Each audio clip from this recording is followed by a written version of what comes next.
Assalamualaikum warahmatullahi wabarakatuh. Teman pecinta sejarah, bertemu lagi dengan saya Anissa Amisani di program Baca Sirah Nabawiyah.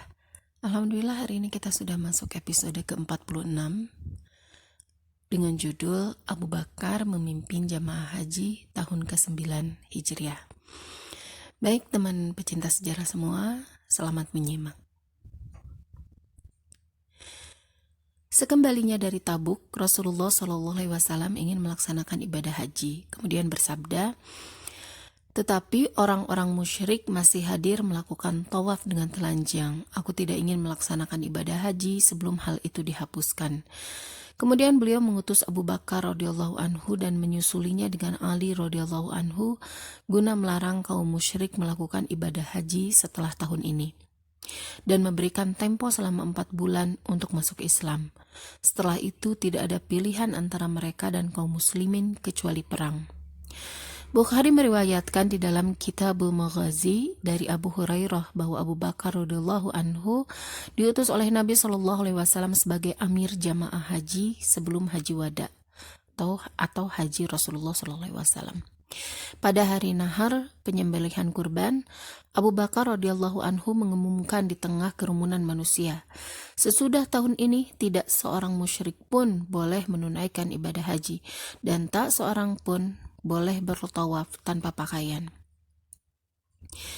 Imam Ahmad meriwayatkan dari Mahraz bin Abu Hurairah dari bapaknya, ia berkata, ketika Ali bin Abi Thalib diutus Rasulullah SAW untuk menyampaikan surat Bara'ah kepada penduduk Makkah, aku ikut menyertainya. Ditanyakan kepada Ali radhiyallahu anhu, apakah yang hendak Anda sampaikan? Ia menjawab, kami menyampaikan bahwa tidak akan masuk surga kecuali jiwa yang beriman, tidak boleh tawaf dengan telanjang. Barang siapa mempunyai perjanjian dengan Rasulullah SAW, maka perjanjian itu hanya berlaku sampai 4 bulan. Jika 4 bulan itu telah berlalu, maka Allah dan Rasulnya berlepas diri dari orang-orang musyrik. Setelah tahun ini tak seorang musyrik pun yang boleh menunaikan ibadah haji. Ali berkata, kemudian aku menyampaikannya sampai suaraku serak. Itulah yang dimaksud firman Allah, dan inilah suatu permakluman dari Allah dan Rasulnya kepada umat manusia pada hari haji akbar, bahwa sesungguhnya Allah dan Rasulnya berlepas diri dari orang-orang musyrikin. Kemudian jika kaum musyrikin bertobat, maka bertobat itu lebih baik bagimu. Dan jika kamu berpaling, maka ketahuilah bahwa kamu tidak dapat melemahkan Allah. Dan beritakanlah kepada orang-orang kafir bahwa mereka akan mendapat siksa yang pedih. At-Taubah ayat 3. Ibnu Sa'ad meriwayatkan bahwa ketika Nabi SAW menunjuk Abu Bakar sebagai amir jamaah haji, ia berangkat bersama 300 orang dari penduduk Madinah dan membawa 20 ekor binatang kurban. Beberapa ibrah. 1. Orang-orang musyrik dan tradisi mereka dalam haji. Seperti telah Anda ketahui bahwa menunaikan ibadah haji ke Baitullah Al-Haram adalah termasuk warisan yang diterima oleh orang-orang Arab dari Ibrahim alaihissalam. Ia termasuk sisa-sisa ajaran Hanifiyah yang masih mereka pelihara, tetapi sudah banyak kemasukan karat-karat jahiliyah dan kebatilan ajaran kemusyrikan, sehingga warna kemusyrikan lebih dominan daripada yang seharusnya dilakukan berdasarkan akidah tauhid.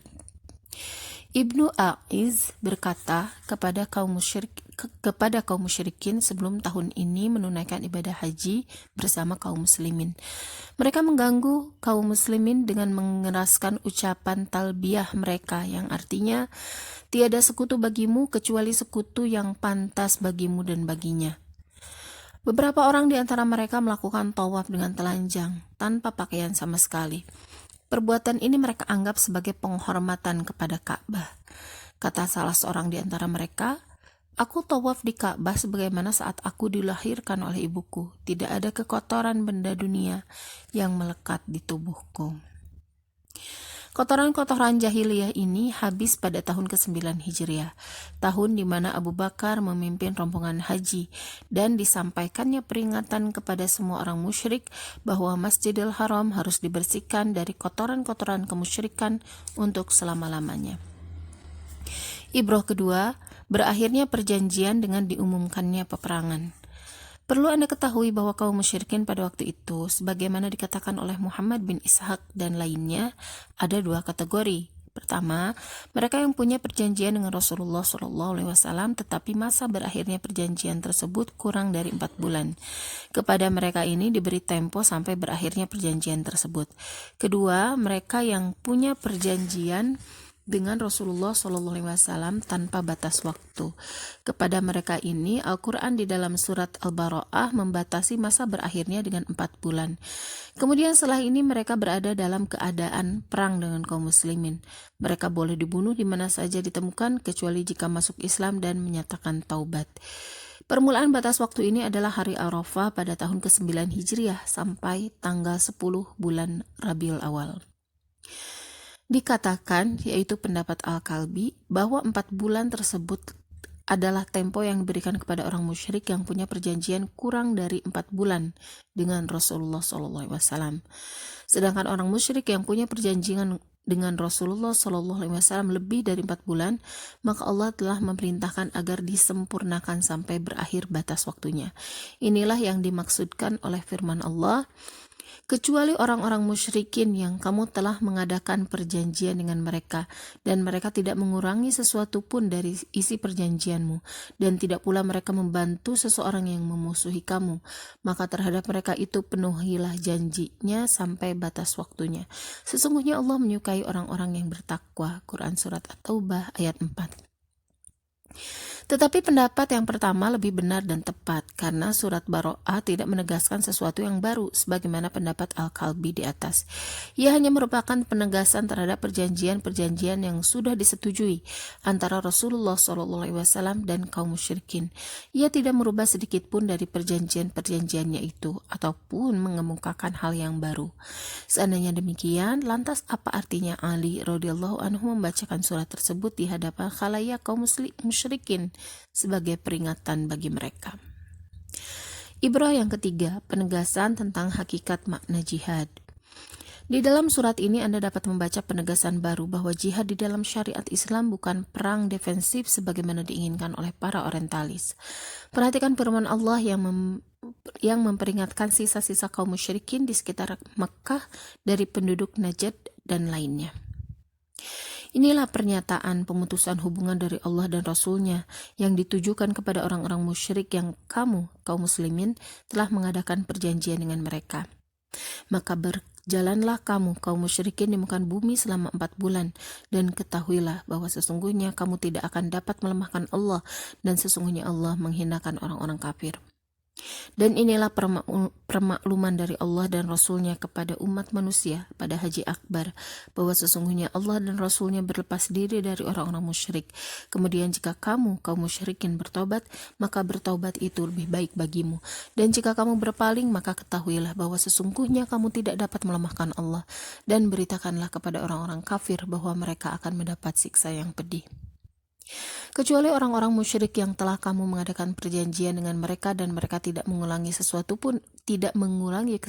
pun dari isi perjanjianmu, dan tidak pula mereka membantu seseorang yang memusuhi kamu, maka terhadap mereka itu penuhilah janji sampai batas waktunya. Sesungguhnya Allah menyukai orang-orang yang bertakwa.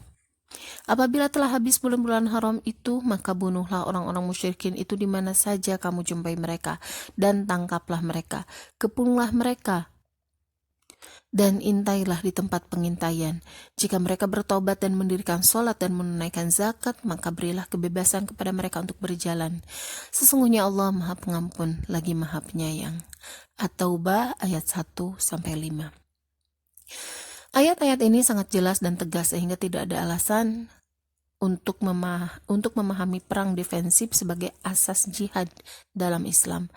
Anda pun tahu bahwa surat Bara'ah ini termasuk bagian Al-Quran yang diturunkan pada periode terakhir, sehingga hukum-hukumnya yang sebagian besar darinya berkaitan dengan jihad permanen dan abadi. Saya tidak dapat melihat adanya alasan yang kuat untuk mengatakan bahwa ayat-ayat ini menghapuskan ayat-ayat sebelumnya yang menetapkan jihad defensif, seperti firman Allah, telah diizinkan berperang bagi orang-orang yang diperangi karena sesungguhnya mereka telah dianiaya, dan sesungguhnya Allah benar-benar Maha Kuasa menolong mereka. Al-Hajj ayat 19. Hal ini karena dasar disyariatkannya jihad itu tidak memandang kepada faktor penyerbuan atau pembelaan. Jihad disyariatkan hanya untuk penegakan kalimat Allah, membangun masyarakat Islam, dan mendirikan negara Islam di muka bumi. Sarana apa saja selama dibenarkan dan diperlukan, maka harus dilakukan. Dalam kondisi tertentu, mungkin sarana yang diperlukan adalah perang defensif di samping nasihat, bimbingan, dan pengarahan. Inilah jihad yang disyariatkan dalam kondisi tersebut.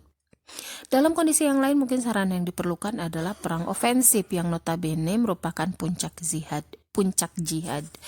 Kondisi dan sarana ini penentuan dan penilaiannya dilakukan oleh penguasa muslim yang menguasai permasalahan dan ikhlas kepada Allah, Rasul-Nya, dan seluruh kaum muslimin. Ini berarti bahwa semua sarana tersebut di atas dibenarkan untuk merealisasikan jihad. Masing-masing dari sarana-sarana tersebut tidak boleh diterapkan kecuali sesuai dengan tuntutan kemaslahatan. Tidak berarti penghapusan sarana tersebut. Selain itu, Haji Abu Bakar ini merupakan pengajaran kepada kaum muslimin tentang tata cara melaksanakan ibadah haji, di samping merupakan pendahuluan bagi haji Islam dan haji wada yang dipimpin langsung oleh Rasulullah Shallallahu Alaihi Wasallam. Demikian teman pecinta sejarah, program baca Sirah Nabawiyah episode kali ini. Mudah-mudahan bisa kita ambil ibrahnya, bisa kita terapkan di kehidupan kita sehari-hari. Kurang dan lebihnya mohon maaf. Terima kasih sudah menyimak. Wassalamualaikum warahmatullahi wabarakatuh.